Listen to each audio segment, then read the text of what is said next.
I am Commander Shepard, and these are my favorite books of the Citadel. Not really. It's from a game. I don't know, are there many gamer readers out there like me? So this is the Commander Shepard and 7 hoodie. But these, in fact, are not necessarily my favorite books. It's just these are my July books, and it's funny because one book is from June, which I didn't review last time because I thought I would need it, because I thought I wouldn't manage to read. But as soon as vacation hit, well, you can see the result. Yes. So let's, and I'm not Commander Shepard, my name is Leah. Welcome to my channel, and yeah, I'm just randomly talking about the books I'm reading once a month. I hope you enjoy. So starting with my last June book that I finished at the end of June, which was the summer book by Tove Jansson, which is a Swedish Finnish author. And this is basically a cute book about a little island in Finland where a young girl and her grandma and the dad, I think, is there. They like spend the summer there, and basically it's more or less a collection of short stories of things where like the grandma and the little girl are very different, and they both kind of learn from each other. It's very cute. It didn't flow as fast for me as I would have liked. I don't know why. I've read children's book that I just fly through. This one not so much, I'm not sure, but it was definitely cute. So that was my last June book, and I'm sitting on a chair. I'm trying something new because I couldn't find a good height for my camera, and yeah, this is where we are now. Need to maybe reposition, sorry about that. Okay, and then my very first July book was me continuing The Expanse, James S.A. Corey, and this one was Nemesis Games. Really like this one. Probably, yeah, I think it's book number 5 in the Expanser. I think it's my favorite so far. It's hard to say because I know I love the first one very much, and I still do. So it's maybe the first one or this one, which is my favorite. So in this one, it's really, it changes up the formula a bit, because instead of only having like Holden as POV and then someone else who is with the Rocky crew, and then we sort of get there, what's happening with them, the ones that are not directly involved or near Holden. We get to hear their part through this other person. But in this book, we got the POV of all of them. So we have Alex chapters, we have Naomi chapters, we have Amos chapters, and we have obviously a Holden.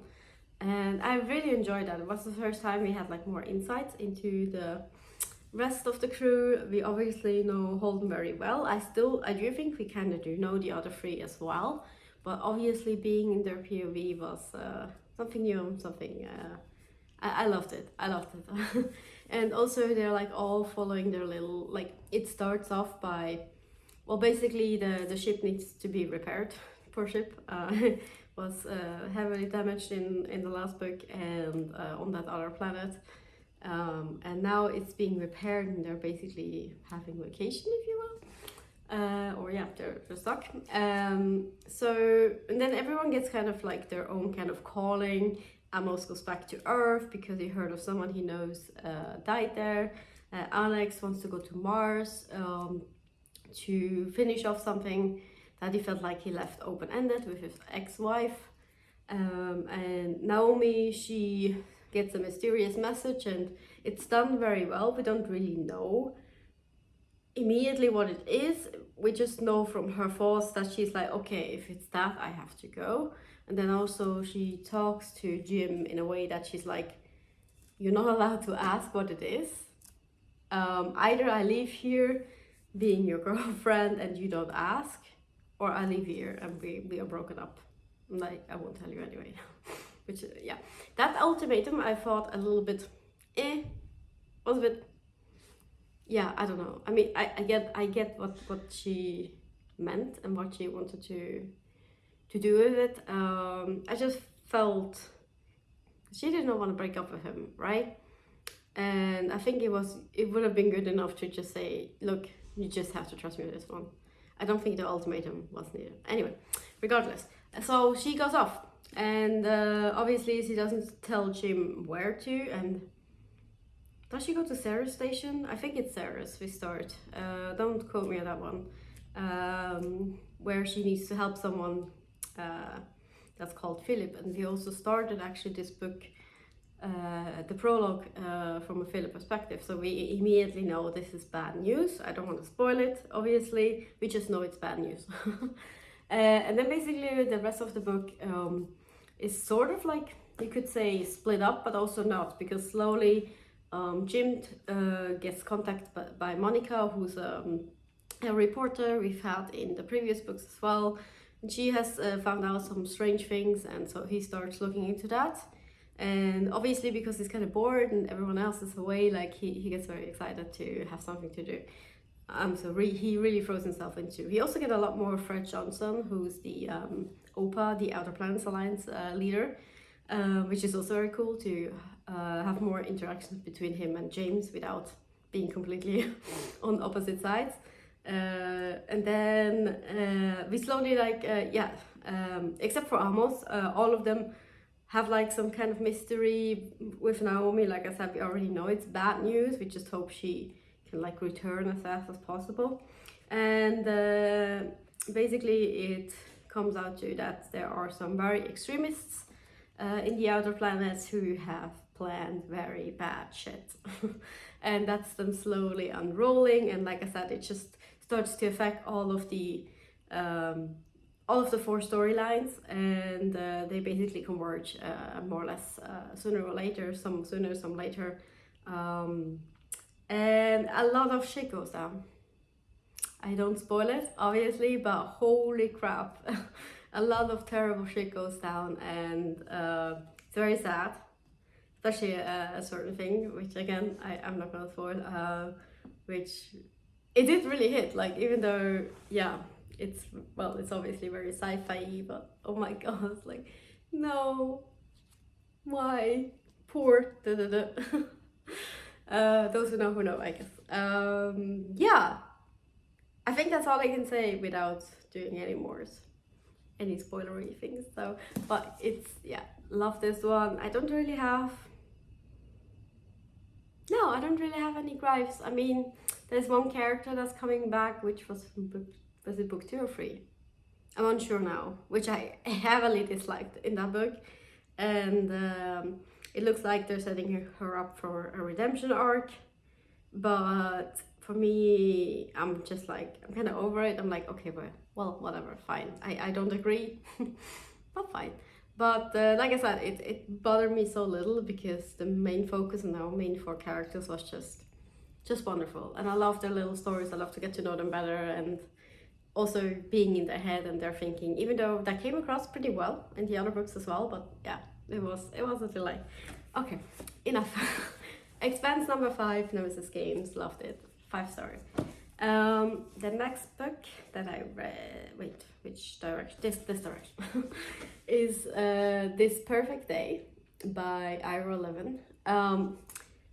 Okay, this is a difficult one for me to kind of yeah. So it's a utopia kind of story, or dystopia. I don't know. I think it's a utopia because everything is perfect, right? I should have looked up. Yeah. Anyway.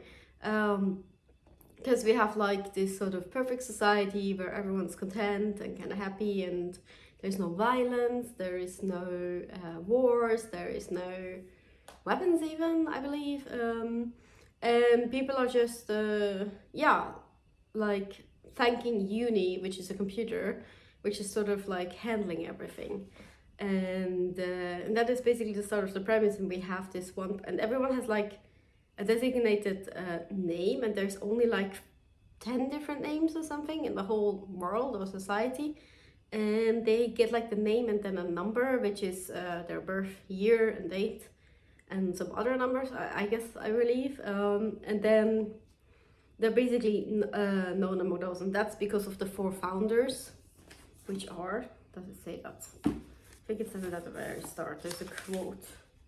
that starts the name. So we have, oh god, there's an introduction first. Christ, Marx, Wood and Way. So these four are the sort of founders, if you will, of this like very perfect society. And so all of the names are sort of placed. So you can be Jesus is one of the names for Christ. You can be, and our main character is Levin, which is from Way. And so anyway, but for some reason, in the main protagonist's family, the grandfather of Lee gave his daughter a name. I think it was Anna. Not sure anymore. Regardless, and then Lee's mother then also gave him another name, which is Chip. Or actually, we found later out it was the grandfather's choice to call him Chip.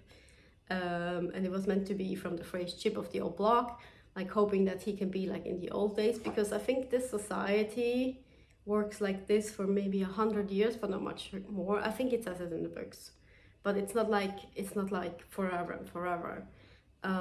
So especially the granddad sort of I guess remembers more the old days, or from his father heard more about the olden days and things like that.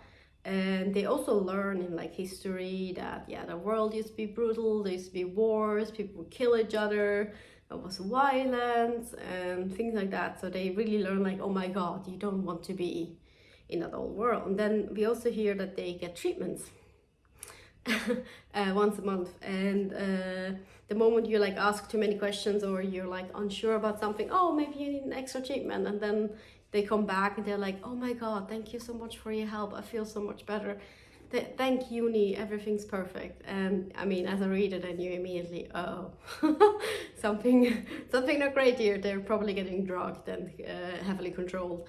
So we follow Jip along like his growing up. We start with him as a young boy, talking a lot with grandfather, and also thinking, oh my god, grandfather is so weird, like he has such weird ideas and questions, but they kind of take roots in Chip. And so he slowly, in a way, I guess, wakes up, sort of, or like he has more resistance to this treatment. But we have like these, like a lot of like forth and back. So at some point he's like almost free, and then they catch him and he gets retreated, and all he can say is like, oh my god, I'm so glad, I was so sick, but you guys saved me. And as a reader, it's like, no, but it's so well done. So these are the parts that I really like in this book. In general, I like this book, but now comes the difficult part. So as I'm just trying to think about what I'm supposed to say for non-spoiler reasons. As we are getting like I said, trying to wake up as Chip, and once he's sort of woken up, he has also fallen in love with a girl, and actually the girl that helped him to wake up, among others, after one of the treatments. And so he has like a chance to try and flee without her, but he doesn't. And then he tries to flee with her, or wake up with her, and then during that time he rapes her. Spoiler, I guess. I will put that in the video as a text. But I have to say that one spoiler, because there is no trigger warning, and I was very surprised. And then I kind of, I tried to like rationalize it or explain it to myself, like this was a way to show that maybe this utopia was right. Maybe that is actually the right way to do things, and that's why they included this rape. But that's not what happens. Afterwards, she just forgives him, like, yeah, totally natural, and then they never talk about it again, and it's never brought up again. So why? It had no effect other than shocking me as a reader and basically hating Chip from that moment on, because it's not okay. It's not natural, it's not okay. And it wasn't like I said, it wasn't like used in a way to convey a message. because in the end, like, the book is still trying to say this controlled, perfect society is wrong. You have no free will, and yeah, I don't know. So that pissed me off, naturally. If I would have known, if there would have been a trigger warning, I would have never read this book. I wrote my own review on Goodreads, and I hope someone sees that there is a trigger warning. Yeah. And so that's why I'm like conflicted, because like I started, when I started explaining it, it sounds really good and it sounds interesting. And I did read through this book very, very fast because I was so interested in Chip's story and his journey. And I was so with him, especially because, like I said, it's not just steps forward, it's many steps back as well. But that just pissed me off so much, and I can't ignore it, and I can't just say, even though that happened, it's fine. It's not. And it has no, like I said, it has no reason for being there. The book wouldn't be any worse. In fact, it would be way better without it. Like, or even make it that maybe he considers it, but then he, maybe like there is something from the society left that says, well, in the olden days, people used to rape each other, and then like he will come back, but no, he doesn't. And it's just like, okay, great, not. So yeah, I gave it 3 stars because the overall story, the writing, the setting, the society is good. I might lower it to 2, make it a 2.5 because of the bullshit. Yeah. So that's this one. So careful, trigger warning for sexual abuse. Book number 3 in July and number 4 in this video was Giovanni's Room by James Baldwin. Yeah. For some reason I want to say Robert Baldwin, but I knew that was wrong, so I had to reread it. This was very cool, classic, and I obviously never read it before, and I didn't know too much about it except that it was like a story about homosexuality, and it was just very interesting for me to read because I can't identify myself with that because I myself am straight, but I was just very interested in learning more. And I was also interested in like, how will it be for me to read this kind of story? Like, how much will I root for the characters? And oh my god, I rooted for our poor David. So we have David, an American who's in the 1950s in Paris, and he sort of fled from home. And it's called Giovanni's Room because we have Giovanni, who's an Italian, who's also in Paris, working there, and they obviously meet. And basically, David has like this sort of hidden or suppressed homosexuality. It happened to him once in America when he was alone with like a really good friend, and then there was that one night when they kissed and more. But because like in those times it was considered such a bad thing, and like he many times in his thoughts he's like he wants to keep his manhood. It's so sad to hear him think that after that happening when he was younger, like I think teenage age, that he pushed back this friend of his and started being mean to him and started dating as many girls as he could, which is so sad. And so then he's in Paris. He's obviously like something is missing in his life, clearly, and in a way he sort of fled America, I guess you could say. And so he's living there, he's getting to know some people, and then he runs into trouble because his dad doesn't want to send him money because the dad wants him to come home. And then he goes to this other guy that he knows, or he calls even disgusting because he lusts after little boys, according to David's thoughts. And then he lends him some money, and that basically kickstarts the whole thing, because on that evening when they have then dinner and then they go to a bar, they meet Giovanni, or he meets Giovanni. And first it's actually that his friend is very interested in Giovanni, but Giovanni doesn't take into the friend, but is interested in our David here. He's very charming. Oh my god, he's so charming, he's so cute, talking, like jesting, and you can really see those two falling in love, and you follow them, and it's so beautiful. It's so beautiful. Like they really are, you could say, meant for each other. and especially David, who like needs this extra help to accept it, like to accept that he's truly homo, because I don't even think he's bi. Like, yes, he had female girlfriends, but at this point he was even betrothed. I forgot to say that. And that's meant to be the very beginning of the book, so it's not a spoiler. He's betrothed to a girl who then basically fled to Spain to think if she actually does want to marry him. So it's unsure. At this point, when he meets Giovanni, she's still in Spain. But to me, he feels more like a true homosexual guy who's just like has in a sense adjusted, like it was expected of him to have female girlfriends and obviously to marry a woman at some point, because they do have money back in America, and he would have money, it's just his father who refuses to send it to him. So anyway, so then we follow along their love, but we kind of know it's meant to do, because the book is written in a way you're in nowadays, and then he goes back and reminiscence on how things have happened, when he also thinks about when he was a teenager the first time. And in the nowadays, the book starts saying with something that Giovanni has been convicted. We don't know of what. So we know that it's not gonna go fairy tale like that's what I meant to say.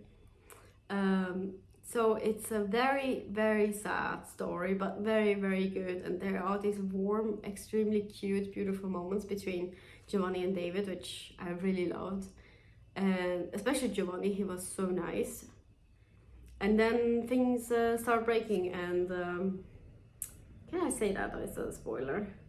But one of the sad things is that somehow David, even though he has these really beautiful months with Giovanni, towards the end, he still cannot fully accept that part of him, that side of him. And he's almost then starting to fight it again, which is so sad. It's so sad. And yeah, so it leads to a tragic ending for, I guess, everyone involved. But beautiful story, very believable, especially in that time. And I think the author based it on some of his own experience. It is fiction though, but holy shit, that is, yeah, very, very good book. I really enjoyed it. I can highly, and it's very small, so I can highly recommend this one. It was absolutely very, very good, but sad. All right, let me see. Yes, last book, number 6, 5 in July. This is the Decagon house murders, plural, it's more than one. So this is by Yukito Ayatsuji. I'm not sure. Is it more soft? Regardless, so this, and it even says it in the beginning, it's basically inspired by And Then There Were None by Agatha Christie. So we have a couple of like college students, I believe. It is the equivalent of, who are doing various degrees, so not all of them are in literature, but they all are together in like this mystery book fan club where they love detective novels. And they all love, yeah, mysteries and things like that. And then there is an island, so as in And Then There Were None, where there was a very big mansion and someone living there, but a tragedy happened, I think it's a year ago or a little less by the time the book starts, where yeah, a whole family was killed, and the mansion burned down, and one person that went missing was the gardener, and they never found them, so he was obviously the prime suspect in that one.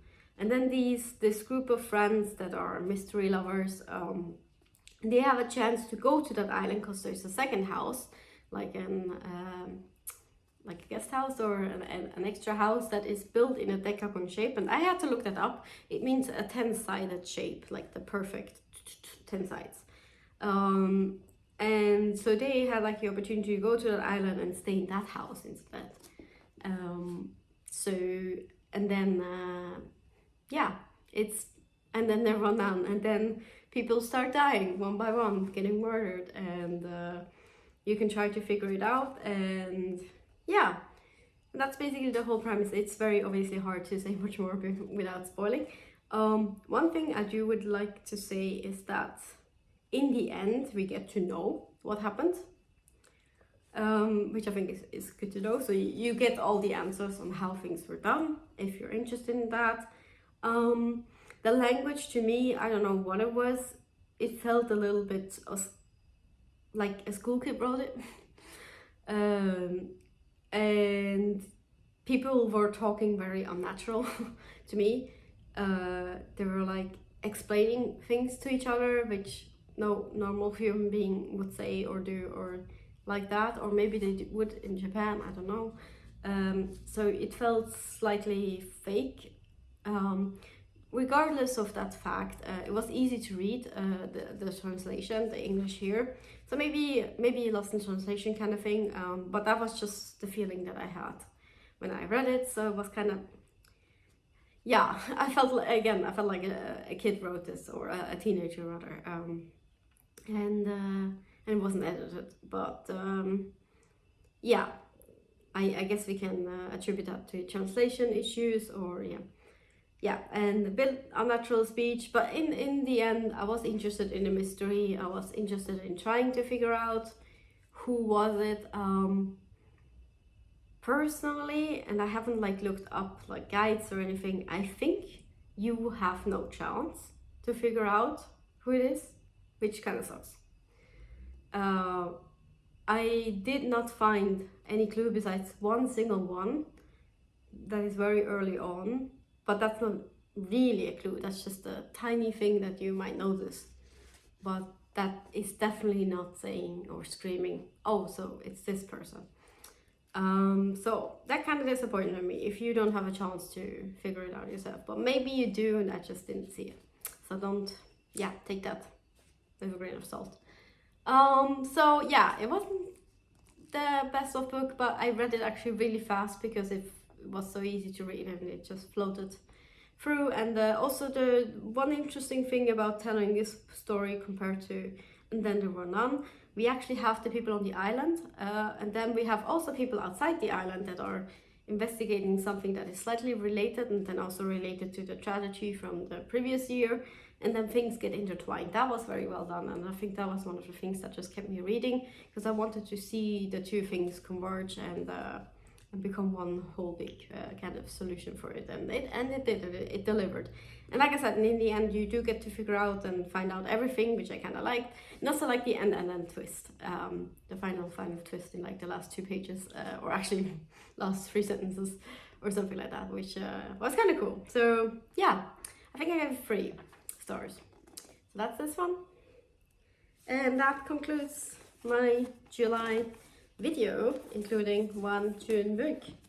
Whew, so many books. Where's my other one? Here. Because I'm sitting on a chair, I have to put them like somewhere around me. So that should be correct. So that's these are my July plus 1 June books. Yeah, good read. Going on vacation to my home in Switzerland soon, and I'm currently reading the 4th, A Song of Ice and Fire, Feast for Crows. So having that with me is great because it's so big, so I don't think I will finish it.